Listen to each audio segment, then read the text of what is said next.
C.S. Lewis's musings before his conversion. My argument against God was that the universe seemed so cruel and unjust.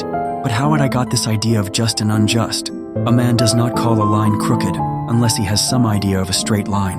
What was I comparing this universe with when I called it unjust?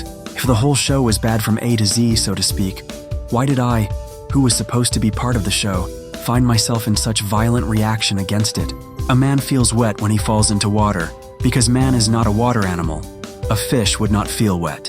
Of course, I could have given up my idea of justice by saying it was nothing but a private idea of my own. But if I did that, my argument against God collapsed too.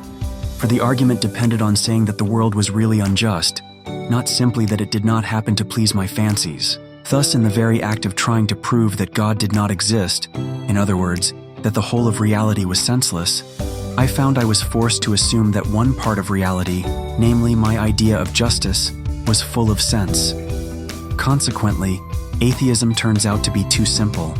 If the whole universe has no meaning, we should never have found out that it has no meaning. Just as if there were no light in the universe, and therefore no creatures with eyes, we should never have known that it was dark. Dark would be a word without meaning.